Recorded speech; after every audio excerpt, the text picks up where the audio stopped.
नमस्कार, आप देख रहे हैं INS 24 न्यूज़ और मैं हूं आपके साथ शांतनु श्रीवास्तव। चंपारण जिस पौराणिक और ऐतिहासिक धरती का नाम है, यह वही धरती है जो एक बैरिस्टर को महात्मा बनाती है। यह वही धरती है जहां ध्रुव ने तपस्या करके परमपिता परमात्मा भगवान को अवतरित होने के लिए मजबूर कर दिया। यह वही धरती है जहां राम के वंशज लौ कुश को, राम के पुत्र लौ कुश को ज्ञान की प्राप्ति करने के लिए यहाँ आना पड़ा।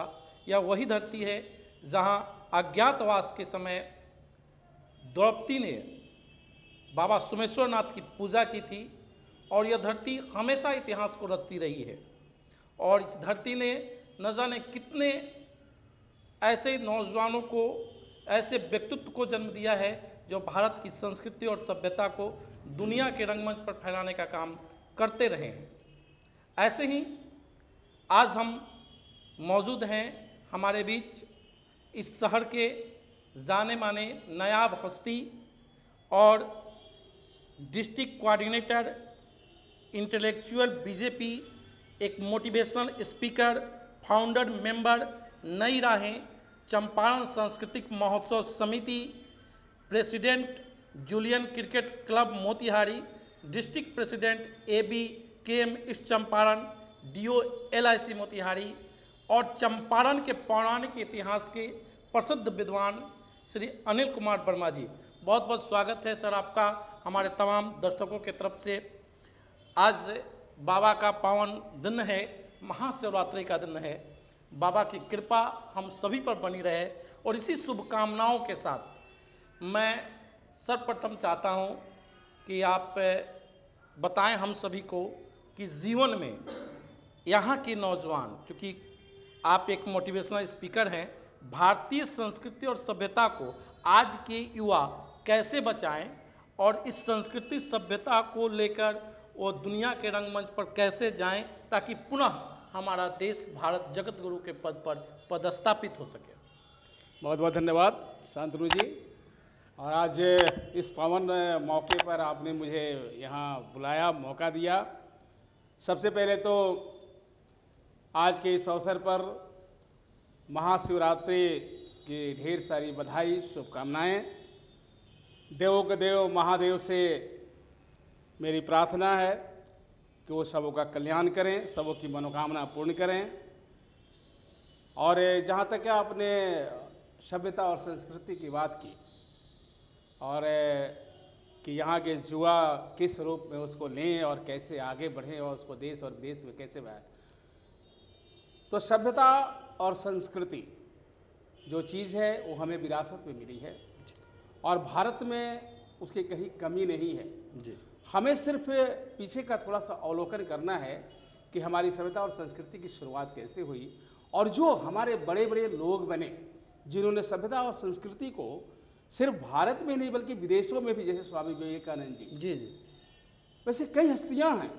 अगर उनकी जीवनी को ही लेकर के और हम उनकी बातों को, उनके दर्शन को आत्मसात करते हैं और उनके बनाए हुए राहों पर चलने की कोशिश करते हैं, तो मुझे लगता है कि हमारे अंदर संस्कार डेवलप करेगा और जब संस्कार डेवलप करेगा इसका विकास होगा, सभ्यता का भी विकास होगा और हम निश्चित रूप से आगे बढ़ेंगे। दूसरी चीज़ कि सिर्फ वो सोचने से नहीं होगा, हमारे अंदर एक जज्बा होना चाहिए, एक जुनून होना चाहिए।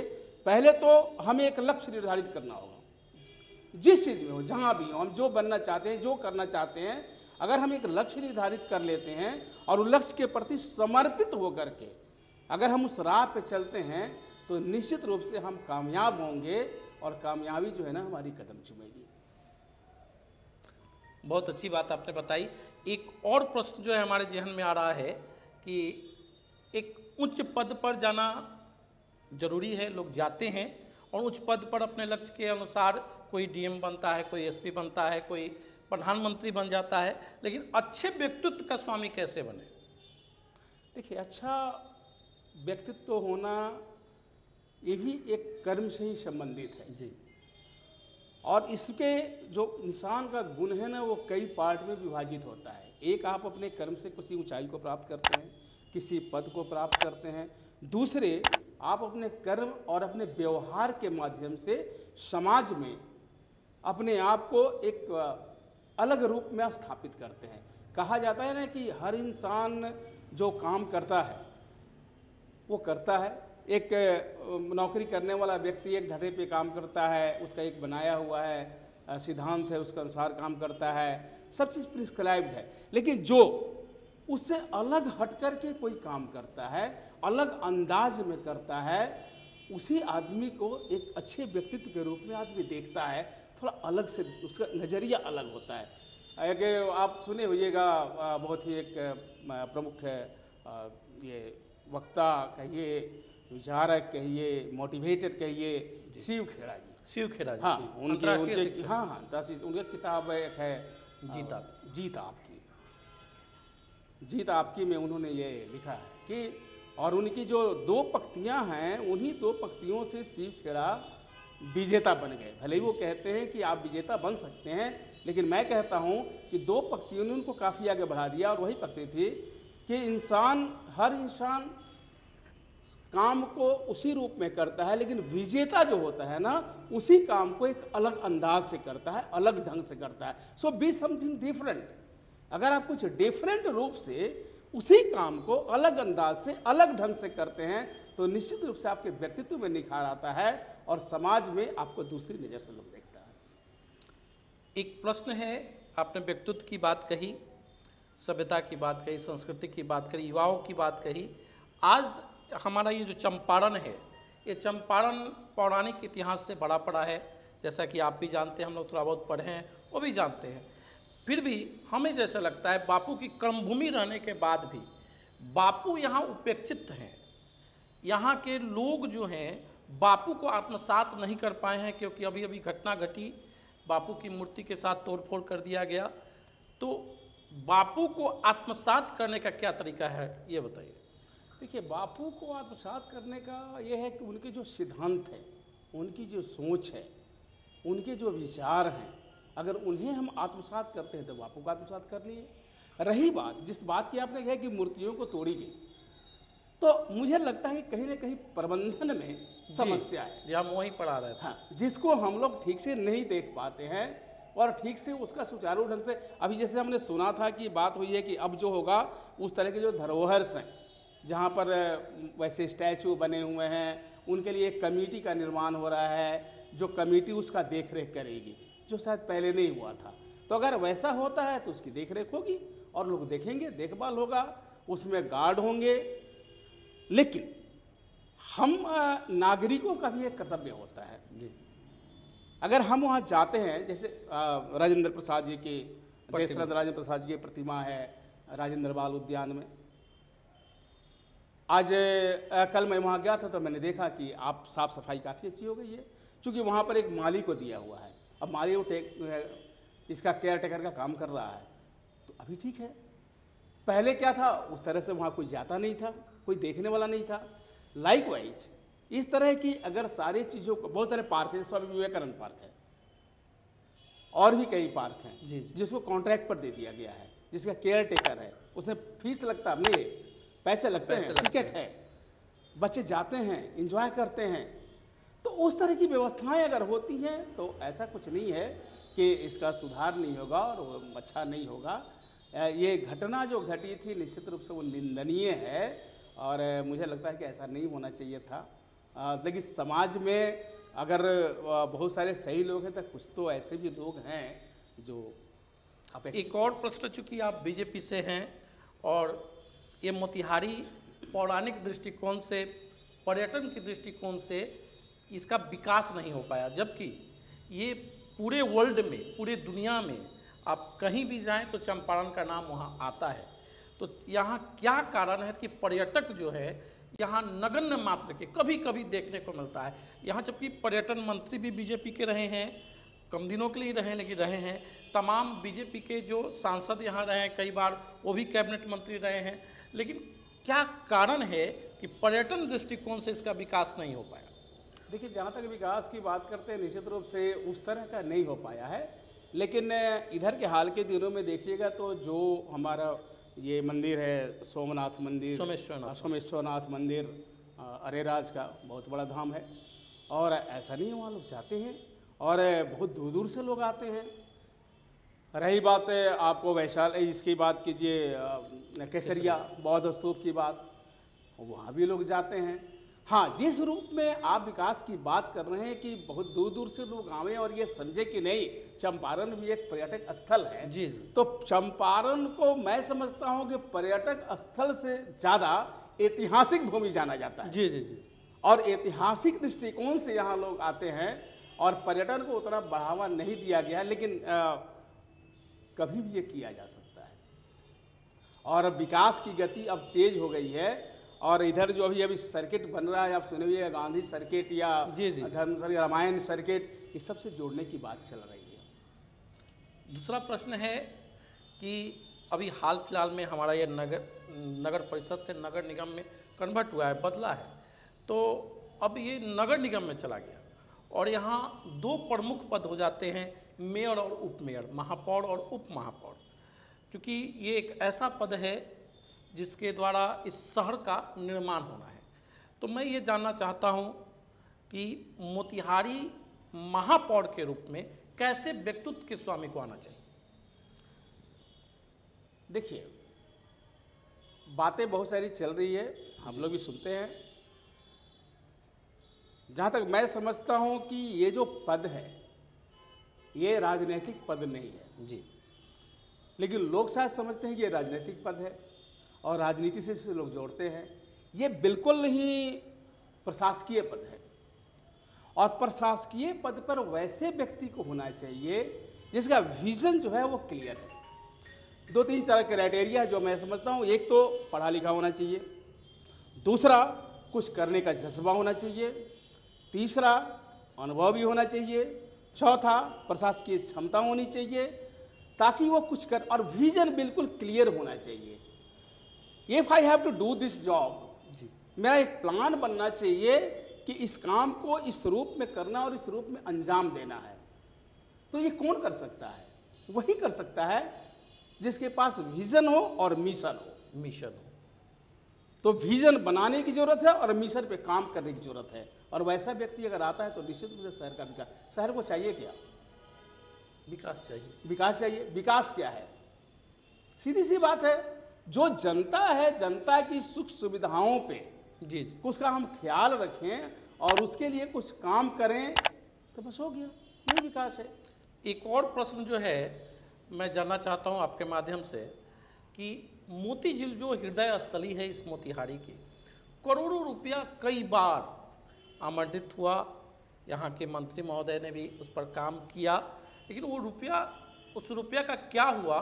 मोती झील का उस रुपये के अनुसार अभी तक विकास नहीं हो पाया। सिर्फ हमको लगता है जैसे कि मोती झील महोत्सव हम लोग मनाते हैं और दीप प्रज्वलन करते हैं, सौर सफाई, थोड़ा जलकुंभी हटा दिया गया, बस उतना ही काम होता है। उस टाइप का विकास नहीं। जो विज़न आया था कि इसमें होटल्स बनेंगे, इसमें बहुत सारे ऐसे बनेंगे जहाँ लोग पिकनिक मनाने आए, जिससे हमको कुछ रेवेन्यू आ जाएगा, इस टाइप का बहुत सारा बातें हुई थी, लेकिन ऐसा हो नहीं पाया।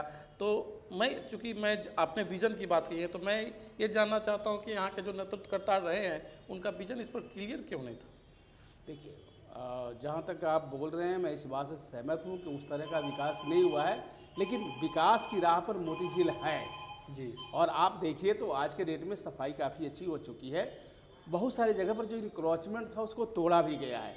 कुछ समस्याएं आई, कुछ कारण हो सकते हैं, अब मैं बहुत विस्तृत में नहीं जाना चाहता हूं, लेकिन ये जहां तक विकास की राह की बात है तो विकास की राह पर मोती झील है।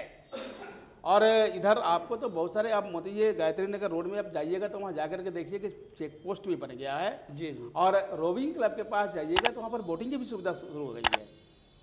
तो इस तरह का काम चल रहा है और मुझे लगता है कि आने वाले दिनों में मोती झील एक बहुत ही अच्छे रूप में आपको दिखाई देगा, क्योंकि उससे रेवेन्यू भी आएगा और बिल्कुल उसका विकास भी हमारे शहर का उस रेवेन्यू के द्वारा बिल्कुल हो जाएगा। अच्छा, एक और चीज़ जो मैं जानना चाहता हूँ, जैसा कि हम लोगों ने सर्च किया है, आप चंपारण के पौराणिक इतिहास के विस्तृत जानकारों में से अग्रणी रहे हैं, तो इस हमारे दर्शकों को चंपा अरण्य का जो पौराणिक इतिहास है उसकी झलकी जो है अब तक। नहीं देखिए, वो ऐसा नहीं है कि मैं कोई पौराणिक इतिहास को बहुत कुछ जानता हूँ, ऐसा कुछ नहीं है। लेकिन जहाँ तक मैं जानता हूँ, चूँकि यहाँ पर चंपा का पेड़ लगता था, चंपा का एक जंगल था, चंपा का फूल काफ़ी लगता था, तो चंपा अरण्य, अरण्य होता है जंगल, और चंपा का जंगल था, इसलिए इसका नाम चंपा अरण्य हुआ, फिर चंपारण हुआ। और आज चंपा का आप देखते हुएगा बहुत सारे लोग हैं, जिसमें सुशील कुमार जी काफ़ी फेमस है, जिन्होंने चंपा से चंपारण की एक मुहिम छेड़ी और उसके प्रणेता बने, और उन्होंने काफ़ी इस पर काम भी किया है, और हर जगह चंपा दिखाई भी दे रहा है। तो एक बार पुनः वैसी कोशिश की जा रही है कि चंपा से चंपारण जो है ना, वो नाम जो है ना, फिर चंपारण्य के रूप में स्थापित हो। अंत में मैं चाहता हूँ कि हमारे तमाम दर्शकों को, हमारे तमाम नौजवानों को, आप एक मोटिवेशनल स्पीकर भी हैं, तो वो अपने लक्ष्य को कैसे प्राप्त करें, शासन में, प्रशासन में कैसे जाएं, और यहाँ के किसी भी चुनाव में युवा जो है वो अपनी भागीदारी कैसे ले, साथ में इस अपने चंपारण की संस्कृति को, जैसे शकीबुल गनी ने अपने खेल के माध्यम से इतिहास को बनाया, तो उस तरीके से अपने आप को कैसे प्रेजेंट करे, ताकि यह चंपारण जो है पुनः जो है इस ऐतिहासिक रूप में पुनः एक नए रूप में जाना जाए। यहाँ के नौजवानों को आप निर्देशित करें। देखिए, किसी भी देश का, समाज का, शहर का जो विकास है ना, वो बिल्कुल युवाओं के कंधे पे है जी, और युवाओं से ही वहाँ की दशा और दिशा का निर्धारण होता है। तो युवाओं को तो आगे बढ़ने की ज़रूरत है, और युवाओं को ये सोचने की भी ज़रूरत है कि हमें किस राह पे चलना है और अपना लक्ष्य कैसे निर्धारित करना है। क्षेत्र कई हैं। जी, होता क्या है कि जो गार्जियन है, जिसको पेरेंट्स जो है ना, वो कहीं न कहीं इम्पोज करते हैं कि आप ये बनना है, तेरे को ये काम करना है, तुमको ये काम करना है। That is called super imposition. That should not be there. होना यह चाहिए कि हमें यह स्वच्छंद होना चाहिए कि हम अपना राह, मंजिल जो है ना, वो खुद चुने। और अगर आप जैसे शकीबुल गनी का आपने नाम लिया, शकीबुल गनी से मैं मिला हूँ, क्योंकि मैं क्रिकेट से जुड़ा रहा हूँ और मैं जुलियन क्रिकेट का टीम क्लब का प्रेसिडेंट रहा हूँ, तो मेरी उससे मुलाकात भी हुई है। उस व्यक्ति में एक जज्बा था। तो आप जब लक्ष्य निर्धारित करते हैं तो एक लक्ष्य निर्धारित कीजिए, अंदर में ये हमेशा अपने हौसले को जो है ना हमेशा रखिए, और ये सोचिए कि मैं ये कर सकता हूँ, yes I can do it. अगर आप ये सोचते हैं कि मैं ये कर सकता हूँ तो आप करेंगे। तो पहले हमें ये आत्मसात करने की ज़रूरत है कि हम ये कर सकते हैं, तब हमें उस राह पे चलने की ज़रूरत है कि हमको इस करने के लिए क्या करना होगा। भटकाव नहीं आना चाहिए, लक्ष्य क्लियर होना चाहिए और लक्ष्य के प्रति समर्पण होना चाहिए। अगर ऐसा आप हैं तो निश्चित रूप से सफलता आपको मिलेगी। और बस मैं दो पंक्ति जरूर कहना चाहूँगा इस पे, स्वागत। और उन बच्चों के लिए विशेषकर कहना चाहूँगा, युवाओं के लिए कहना चाहूँगा जो अपना लक्ष्य निर्धारित करते हैं। चूँकि हमें अपना लक्ष्य निर्धारित करना है, हमें आगे बढ़ना है, हमें अपने मंजिल को प्राप्त करना है, तो ये सोचने की ज़रूरत है। और बस इस पर दो बहुत अच्छी पंक्तियाँ मुझे याद आ गई, इसलिए मैं कहना चाह रहा हूँ कि सिर्फ ख्वाहिशों से नहीं गिरते हैं फूल झोली में, सिर्फ ख्वाहिशों से नहीं गिरते हैं फूल झोली में, कर्म की साख को हिलाना होगा, और सिर्फ अंधेरों को कोसने से कुछ नहीं हासिल होगा, अपने हिस्से का दिया खुद जलाना होगा, खुद जलाना होगा। बहुत खूबसूरत बातें अभी सर ने हमको बताई, और निश्चित रूप से यह मंत्र अगर युवा बना ले अपने जीवन में तो निश्चित रूप से वह समय दूर नहीं होगा कि उनका लक्ष्य उनके समीप दौड़ के आएगा। इस मंत्र को गांठ बांध लें। ऐसे ही हम मिलते रहेंगे इस शहर के प्रकांड विद्वानों से, प्रसिद्ध व्यक्तित्व से, और जानेंगे इस धरती की विषय के बारे में, चंपारण के विषय के बारे में, और ये जो आगामी चुनाव होने वाले हैं उस चुनाव में मेयर और उप मेयर कैसे व्यक्तित्व का हो, इसके बारे में जानेंगे। इसको जानने के लिए हमारे चैनल को लाइक करें, सब्सक्राइब करें और बेल आइकन बटन दबाना नहीं भूलें। बहुत बहुत धन्यवाद, और अंत में महाशिवरात्रि की हार्दिक शुभकामनाएं।